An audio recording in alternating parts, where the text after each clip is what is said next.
तो मैं आपको एक कहानी सुनाता हूं मुगल पीरियड की। अकबर के दरबार में पंडित महेश दास, जो बाद में बीरबल के नाम से बड़े फेमस हुए। अब इस कहानी में, ये कहानी जो मैं आपसे कहने जा रहा हूं, ये भारत की एक संस्कृति है। हमने फिलॉसफी को कभी फिलॉसफी की तरह नहीं लिखा, ये हमारी बहुत बड़ी खासियत है भारत की। हमने फिलॉसफी को, जिसको आप दर्शन कहते हो, हमने उसे कहानी के रूप में लिखा। क्यों? क्योंकि कहानी सबसे सरल माध्यम है किसी भी मैसेज को समझने का।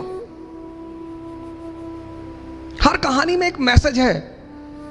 आप मूवी देखते हो मुन्ना भाई MBBS, supreme court of India ने उस मूवी से इतने सारे मैसेज लिए। पहला मैसेज, उस मूवी के पहले अगर किसी व्यक्ति का एक्सीडेंट होता था तो लोग हॉस्पिटल ले जाने से डरते थे। पुलिस सवाल करेगी, मेरा परिवार फंसेगा, मैं क्यों ले जाऊं। लेकिन उस मूवी से सुप्रीम कोर्ट ने यह मैसेज लिया कि नहीं, जब भी कोई घायल आदमी हॉस्पिटल जाता है तो हॉस्पिटल उसे पहले एडमिट करेगा और जो व्यक्ति लेकर जाएगा उससे कोई सवाल जवाब नहीं किया जाएगा। पढ़ना जो है ना, पढ़ना एक अधूरा शब्द है। पढ़ने के साथ है समझना। अब किताबें कैसे लिखी हैं, आप सब एक किताब पढ़ते हो, लेकिन एक आदमी कुछ ज्यादा समझता है, एक आदमी कुछ कम समझता है। उसके पीछे वजह क्या है? पहली इंपॉर्टेंट बात, आप में से बहुत सारे लोग कहेंगे साहब हम बहुत पढ़ते हैं, हमको रिजल्ट नहीं मिलता। साहब मैं मानता हूं नहीं मिलता हो। किताबें जो हैं वो सीधी लाइन में लिखी गई, ऐसे सारी किताबें, बाइबल, गीता, कुरान, सारी ऐसे सीधी लाइन में। अब मालिक ने क्या कहा हमसे कि किताबें तो लिखी हैं सीधी लाइन में, अगर तुम्हारे में समझ है तो इन लाइनों को जोड़ो।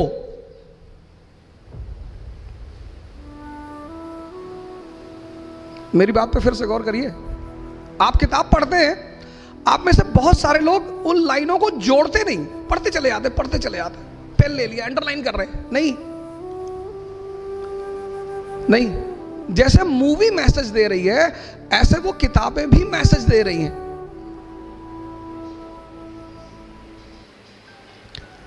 अब जब आप लाइनों को जोड़ोगे, अब लाइनें सीधी लाइन में हैं, अब आप लाइनों को जोड़ोगे, उन जोड़ने के लिए रुकना पड़ेगा।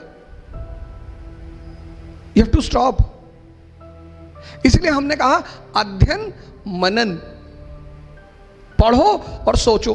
तो जैसे आपने वो लाइन जोड़ोगे तो फिर आपको दोनों लाइन के बीच का संबंध समझ में आएगा।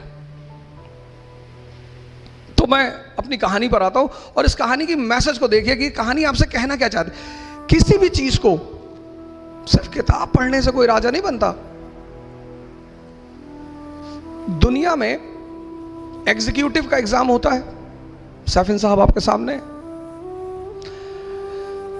जुडिशरी का एग्जाम होता है। पूरी दुनिया में कहीं भी लेजिस्लेचर के लिए कोई एग्जाम नहीं होता। मेंबर ऑफ पार्लियामेंट बनने के लिए किसी परीक्षा को देने की जरूरत नहीं है। मेंबर ऑफ लेजिस्लेटिव असेंबली बनने के लिए किसी एग्जाम को देने की जरूरत नहीं है। क्यों? क्योंकि जो राजशाही है, किंगशिप, वो समझदारी पे डिपेंड करती है, आपकी अंडरस्टैंडिंग। तो पंडित महेश दास अकबर के दरबार में आए, बाद में बीरबल बने। तो अकबर के दरबारियों को बहुत बुरा लगा। कह रहे हम लोग शाही खानदान के लोग, ये आम आदमी इसको कहां से उठा लाए, ये नहीं बैठेगा दरबार में। आज तो कंपटीशन है ना, आज तो डेमोक्रेसी है, कंपटीशन है, आप कहीं से भी हो। डेमोक्रेसी कहती है टैलेंट है, आगे आओ। आपने कहा साहब हम महाराष्ट्र से, हम बिहार से। अरे उसने कहा ये सब मत बोलो, टैलेंट है, सैफिन हसन हो, हाँ आगे आओ। नहीं है, पीछे हो जाओ। ये मत बताओ हम राजपूत हैं, हम पठान हैं, हम ये ना, टैलेंट है साबित करो और आगे आओ। तो जब महेश दास को अकबर ने कहा कि हम अपने दरबार में लेंगे, दरबारियों ने बड़ा विरोध किया, यार बिल्कुल नहीं। अकबर को पता था कि आदमी बड़ा काबिल है ये, तो अकबर ने कहा कोई रास्ता तो निकालो यार, कोई कंडीशन तो रखो। तो एक बड़े आलिम बैठे हुए थे, मुल्ला दो प्याजा, बड़े पढ़े लिखे आलिम टाइप के आदमी। उन्होंने कहा शहंशाह एक ही शर्त है, हम अकबर को एक ही शर्त पे अंदर आने, इसको महेश को एक ही शर्त पे अंदर आने देंगे। अकबर ने कहा क्या? बोले अगर ये मेरे सवाल का जवाब दे दे हम इसे बुला ले अंदर। अकबर ने देखा महेश दास की तरफ, बोले शर्त मंजूर है? बोले हाँ साहब मंजूर है। तो अकबर ने कहा कि मौलाना साहब पूछिए। तो मौलाना साहब ने महेश दास से कहा कि बताओ मेरे मन में क्या चल रहा है। अब मैं कैसे बताऊं तुम्हारे मन में क्या चल रहा है? पर बीरबल ने कहा कि सरकार मुझे पता है आपके मन में क्या चल रहा है। आप चाहते हैं कि शहंशाह अमर हो जाएं, आप चाहते हैं कि शहंशाह की जो हुकूमत है वो पूरी दुनिया पे फैल जाए, आप चाहते हैं कि दुनिया की जितनी खूबसूरत औरतें शहंशाह की सबसे शादी हो जाए। मौलाना साहब तो हंसने लगे। अकबर ने पलट के देखा, कहा मौलाना साहब? बोले सरकार बस यही बातें सोच रहा था सरकार। ये पहला मंत्र है सफलता का, पढ़ना नहीं है, मैसेज।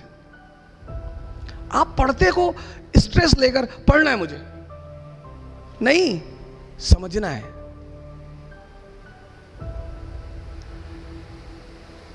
आप पहली गलती पता क्या करते हो? आप स्ट्रेस लेके काम करते, पढ़ना है। मैं नहीं कहता, आप किताबें इतनी प्यारी चीज है, इतनी, पर कब? जब आप उन्हें समझो।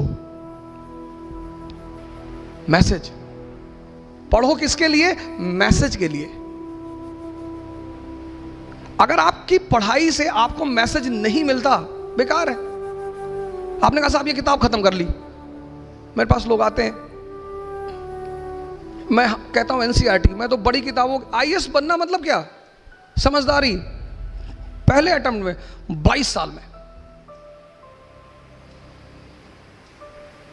हमारा कुछ नहीं है इसमें, हम ये नहीं कहेंगे हमने बनाया भाई, हमने भाई साहब, नहीं नहीं, हमें बनाना आता, हम अपनी बहन को बना देते, भाई को बना देते। ये इस पूरे आदमी, इसकी योग्यता है इस आदमी की। इसने हमसे पूछा कि सर दिल्ली की तरफ से जाए, हमने कहा इधर से चले जाओ, बस इतना रोल था हमारा, और ये आदमी चला गया। लेकिन जब तेंदुलकर का नाम होगा, सर ने अभी नाम लिया, तो आचरेकर तो होगा ही, हमारा तो होना ही था। हमारी लालच तो यही है। एक टीचर एक लालच में जीता है कि जब मेरे स्टूडेंट का नाम होगा तो उसकी जीवनी में एक लाइन मेरे नाम पर भी होगा। ये उसकी लालच है। पैसा तो मालिक बहुत दे रहा है, लेकिन नाम, मैसेज